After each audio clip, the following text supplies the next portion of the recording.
बहन जी, पहला प्रश्न तो यही है कि ये जो मोह की बात आ रही बार बार। हाँ। एक सामान्य अर्थ गीता के पढ़ने के दौरान भी हम लोगों ने पढ़ा था कि मोह का अर्थ हुआ, ज्यादातर हम लोग अज्ञान के रूप में लेते हैं। हाँ, मूढ़ता, और मूर्ख, ज्ञान सब रूपों में है। अच्छा, तो एक जनरल तो अज्ञान हो गया। अज्ञान क्या मतलब? मोह का हाँ, वही है है। मेरा मेरा और मेरे में आसक्ति। तो मेरा मेरा और मेरे में आसक्ति हमारा अज्ञान है, हमारी मूढ़ता है, हमारी मूर्खता है। शब्द कुछ भी उसको कह दे। जी जी जी जी। हाँ। मतलब ये अर्थ सामान्यता लिया गया है। हाँ। और यहाँ जब अभी एक्सप्लेनेशन कई जो आप दे रहे थे, तो इसमें कई प्रकार उसको, जैसे छल कपट, ये वो सब चीजें इसमें आती चली जा रही हैं। क्या हाँ। ये भी मोह के अंतर्गत अर्थ में आएंगी, या फिर उसके सहोदर भाई बहन कह लीजिए, विकारों का मतलब एक से जुड़ा हुआ दूसरा विकार कहा जाएगा, या क्या कहा जाएगा? नहीं, ये कहा जाएगा कि रावण ने सीधे राम के ऊपर, राम के सामने रावण सीधा नहीं जाता। वो कह रहा है मारीच को कि तुम जाओ, तुम्हें एक काम करना है कि तुम कपट रूप धारण करके जाओ, सीता के सामने घूमो, जिससे कि सीता तुम्हारे ऊपर मोहित हो जाएगी, तुमको लेना चाहेगी, तुमको लेना चाहेगी तो और अपने पति से कहेगी कि मुझे चाहिए, इसको मार कर लाओ।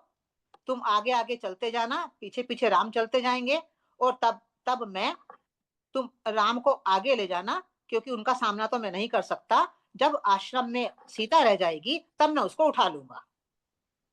तो जो देहाभिमान, रावण रूपी जो देहाभिमान है, वो किस सीता को उठाना चाहता है, क्योंकि शूर्पणखा को उन्होंने नाक कान काटी थी, तो वो सीता को उठाना चाहता है। सीता है हमारी पवित्र सोच।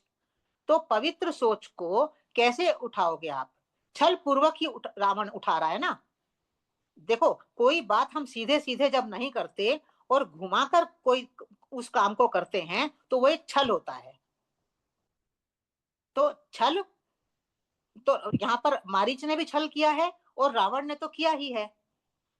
मारीच ने क्या छल किया है कि उसने कपट रूप धारण किया है, एक मृग, स्वर्ण मृग बन गया। वो स्वर्ण मृग है तो नहीं, वो मोह नामक, मारीच मोह नामक हमारी ही एक वृत्ति है, राक्षसी वृत्ति है। वो राक्षसी वृत्ति कपट मृग के रूप में यहाँ आ रही है। और कपट मृग क्या है? एक छल है। तो छल दोनों कर रहे हैं। रावण भी छल कर रहा है कि वो सीता को उठा ले जाएगा, सीधे सीधे वो नहीं उठा सकता। अगर राम आश्रम में राम लक्ष्मण विद्यमान हैं, वो सीधे सीधे सीता को नहीं उठा सकता। तो उसको छल करना पड़ रहा है कि मैं सीता को तब उठाऊंगा जब राम और लक्ष्मण को यहां से चले जाएंगे। तो रावण भी छल कर रहा है, और यहाँ मारीच ने भी कपट मृग रूप धारण करके छल किया है। तो मोह छल करता है, मोह छल नहीं है। मोह स्वयं, मोह क्या है? मोह है मेरा मेरा के प्रति आसक्ति। ये तो मोह मोह हो गया। पर ये मोह रावण के लिए छल कर रहा है। वैसे मोह छल नहीं करता। अभिमान, अभिमान मोह का सहारा लेकर छल करवाता है। मोह का कोई भाई बहन नहीं है छल। मोह, जी हाँ, अब ठीक ठीक, मतलब आपने कहा है ना कि अब कोई मोह का भाई बहन है क्या?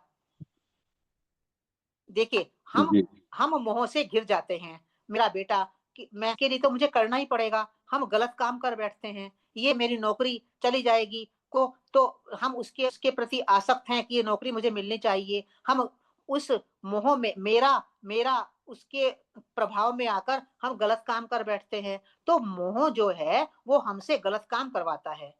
तो उसको कहा है कि हमारी पवित्र सोच को अपवित्र कर देता है, पवित्र सोच को बिगाड़ता है हमारी। मोह तो ये एक ही काम करता है कि हमारी पवित्र सोच को बिगाड़ता है।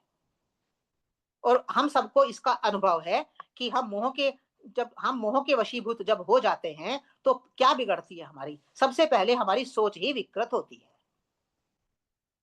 अगर हम मोह हमारे भीतर पैदा ना हो तो हमारी सोच विकृत नहीं हो।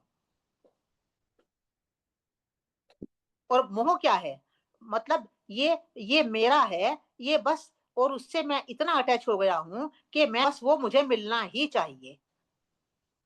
कोई पद के लिए एप्लीकेशन 4 लोगों ने दी है, ये मुझे मिलना ही चाहिए ये पद किसी भी तरह से।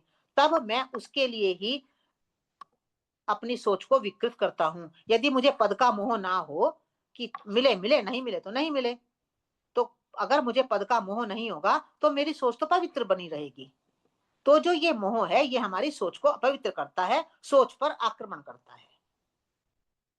तो यहाँ पर कथा में भी जो मारी कपट मृग बनकर उसने सीता के ऊपर आक्रमण किया है।